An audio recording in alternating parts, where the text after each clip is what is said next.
शामली से बड़ी खबर आपको बता रहे हैं। शामली के जलालाबाद में गैस सिलेंडर फटने से हादसा हुआ है। गैस पाइप में लीकेज होने से यह हादसा हुआ। हादसे के बाद मकान के परखच्चे उड़ गए। आसपास के मकान भी क्षतिग्रस्त हुए हैं। मकान में मौजूद लोगों ने किसी तरह वहां से भागकर अपनी जान बचाई। भवन थाना क्षेत्र के जलालाबाद कस्बे का मामला है। तो यहाँ पर गैस सिलेंडर में ब्लास्ट होने से यह हादसा हुआ। तस्वीरें आप देख सकते हैं। धुएं के गुबार को, आग की लपटों को आप देख सकते हैं। साथ ही धमाके की आवाज भी आपको सुनाई देगी। और ये भयंकर हादसा हुआ है। गैस पाइपलाइन में लीक होने से यह हादसा हुआ है। हादसे के बाद मकान के परखच्चे उड़ गए और आसपास के मकानों को भी नुकसान पहुंचा है। देखिए, आपको एक के बाद एक कई धमाकों की आवाज सुनाई दे रही होगी और साथ ही इन विजुअल्स में आप आग की लपटों को देख सकते हैं। काले धुएं के गुबार को आप देख सकते हैं। आसपास के मकानों को नुकसान पहुंचा है, वो भी आप इन दो तस्वीरों में देख सकते हैं। और गैस पाइपलाइन में लीक होने से ये हादसा हुआ है। हादसे के बाद जिस मकान में गैस पाइपलाइन लीक हुई, वहां पर उस मकान के परखच्चे तो उड़ ही गए, साथ ही दूसरे मकान थे आसपास, उनको भी काफी नुकसान पहुंचा है। शहनवाज राणा हमारे सहयोगी फोन लाइन पर जुड़ गए हैं। शहनवाज, अभी फिलहाल वहां पर क्या स्थिति है और नुकसान की क्या जानकारी? देखिए, बिल्कुल जो मकान है वो पूरी तरह से क्षतिग्रस्त हो गया और जो मकान में रखा सामान था वो भी जलकर खाक हो गया और आसपास जो मकान है उनमें कुछ दरारें आई हैं। हालांकि जो आसपास के मकान है वो भी क्षतिग्रस्त हैं। अगर पूरे आकलन किया जाए सामान का तो लाखों रुपए का नुकसान है। कोई जनहानि नहीं हुई है। 2 युवक घायल हुए हैं। एक महिला जो है जो खाना बना रही गैस सिलेंडर पे वो झुलसी है।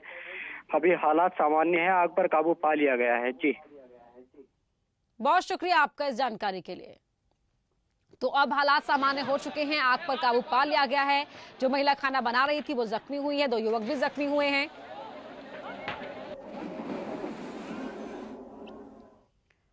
और अगली बड़ी खबर उन्नाव से आपको बता रहे हैं, जहां उन्नाव से बीजेपी के सांसद साक्षी महाराज ने विवादित पोस्ट किया है। आतिशबाजी को लेकर फेसबुक पर सांसद ने यह पोस्ट लिखी है। जिस साल से बकरे के बगैर बकरीद मनेगी, उसी साल से पटाखों के बगैर दिवाली मनेगी। अतः कोई प्रदूषण पर ज्ञान ना झोंके। उन्नाव से बीजेपी के सांसद हैं साक्षी महाराज और उन्होंने ये विवादित पोस्ट किया है। इससे पहले भी साक्षी महाराज कई बार अपने बयानों की वजह से सुर्खियों में रहे हैं और इस बार आतिशबाजी को लेकर जो हर साल बहस होती है कि आतिशबाजी की वजह से प्रदूषण में इजाफा होता है, उसी बहस का हिस्सा बनते हुए साक्षी महाराज ने ये पोस्ट किया कि जिस साल बिना बकरे के बकरीद होगी, उसी साल से आतिशबाजी के बगैर दिवाली मनाई जाएगी। महाराज का जो बयान है, उनके कहने के तरीके अलग है, लेकिन बात लगभग वही है कि सभी धर्मों के साथ बराबर व्यवहार करना चाहिए। किसी को किसी के धर्म के बारे में, त्योहारों के बारे में अधिकाधिक जानकारी या बोलना कि ऐसा करना ऐसा नहीं करना चाहिए, उसी के संदर्भ में उनका ये बयान है। भारतीय जनता पार्टी का ये मानना है कि त्योहारों में भेदभाव नहीं होना चाहिए, सभी धर्म के त्यौहार बराबरी से मनाए जाना चाहिए। देश की संसद में बैठने वाला शख्स अगर इस तरीके की कमिलमी की गुफ्तगू करे जिसको पटाखों में और कुर्बानियों में कोई फ़र्क नज़र नहीं आए। जहाँ तक कुर्बानी का सवाल है तो कुर्बानी तो इंशाअल्लाह इस मुल्क में हमेशा होती रहेगी। अब पटाखे जलाए जाते हैं या नहीं जलाए जाते हैं, यह आपका आपसी मैटर है। आप उसको बजाते खुद हल करें। किसी दूसरे मज़हब पर, किसी दूसरे की धार्मिक स्वतंत्रता पर या आज़ादी पर सवालिया निशान खड़ा करने वाले आप कोई नहीं हो सकते। और इस मुल्क का संविधान हर शख्स को इजाज़त देता है कि वो बग़ैर किसी दूसरे शख्स को तकलीफ़ पहुँचाए अपने धर्म के तमाम मजहबी पर्वों को मनाएं। और अब बात प्रयागराज की, जहां 6 लोग एक साथ पानी की टंकी पर चढ़ गए। टंकी पर चढ़ने वालों में 2 महिलाएं भी शामिल थी। उतारने के लिए एनडीआरएफ की टीम को बुलाया गया, लेकिन अब तक ये लोग टंकी से नहीं उतरे हैं। पिछले 8 घंटों से पीड़ित परिवार टंकी पर चढ़ा हुआ है। तस्वीरें प्रयागराज के बेली कॉलोनी की हैं, आप इन तस्वीरों में भी देख सकते हैं। 2016 के अपहरण के मामले को लेकर पीड़ित परिवार कार्रवाई की मांग कर रहा है। पुलिस की कार्रवाई से नाराज होकर पीड़ित परिवार टंकी पर चढ़ गया और हरदोई पुलिस मुर्दाबाद की नारेबाजी भी की गई। बता दें कि 2016 में हरदोई में किडनैपिंग की घटना हुई थी। घटना के बाद से पीड़ित परिवार प्रयागराज में रह रहा था और आप इन तस्वीरों में देख सकते हैं ये पूरा परिवार टंकी पर चढ़ गया। पुलिस अधिकारी निजी से माइक के जरिए उनको समझा रहे थे और मनाने की कोशिशें कर रहे थे, लेकिन अब तक ये लोग नीचे नहीं उतरे हैं। ये जानकारी मिली है, अपडेट हम आपको बताएंगे। सर्वेश दुबे फोन लाइन पर जुड़ गए हैं। सर्वेश, अपडेट क्या है इस मामले में? देखिए, इस पूरे मामले में अब मैं ये कहूंगा कि हाई वोल्टेज ड्रामा बनकर रह गया है। करीब 9 घंटे हो गए हैं। 6 लोग हैं जो कि हरदोई के रहने वाले हैं।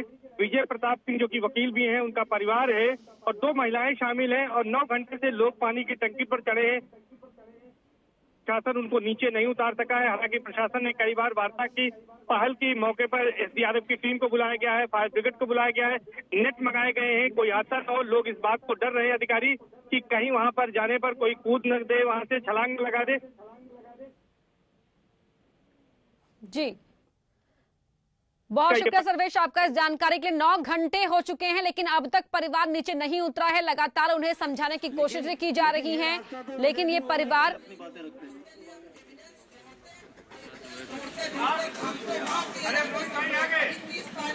आप तो अपने जमीन से संबंधित मामलों का मुकदमा भी लड़ सकते थे विजय जी।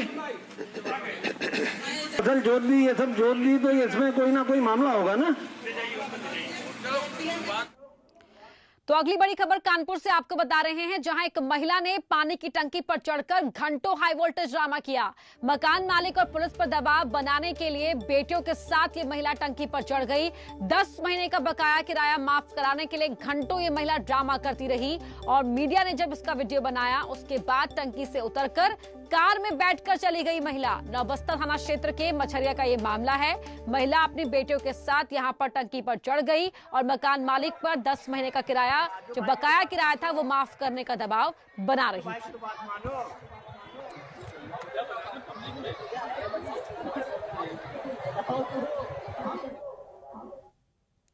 प्रयागराज से बड़ी खबर आपको बता रहे हैं जहां खनन माफिया और हिस्ट्री शीटर प्रदीप मेहरा के अवैध निर्माण पर पीडीए का बुलडोजर चला है।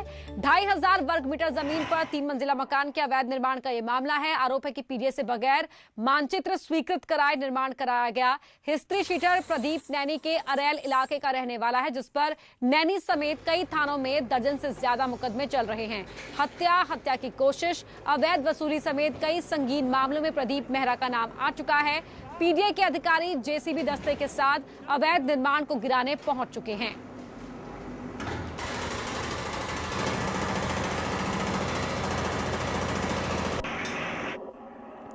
गाजीपुर से खबर है मुख्तार अंसारी के करीबी आजम सिद्दीकी पर कानून का शिकंजा कस चुका है। आजम सिद्दीकी ने खुद अपना होटल को तोड़ना शुरू कर दिया है। आजम सिद्दीकी का ये होटल शहर के रौजा तिराहे पर निर्माणाधीन था। नक्शे के अनुरूप होटल निर्माण न होने को लेकर प्रशासन ने नोटिस जारी किया था। जिला प्रशासन के नोटिस के बाद आजम खुद ही अपना निर्माणाधीन होटल तोड़ने लगे। पहले आजम सिद्दीकी का हॉस्पिटल, शोरूम, रेस्टोरेंट भी ध्वस्त हो चुके हैं। सरकार के एक्शन से मुख्तार के करीबियों में हड़कंप मचा हुआ है। सरकार के आदेशों के बाद बाहुबली नेताओं और माफियाओं के अवैध संपत्ति को ध्वस्त किया जा रहा है।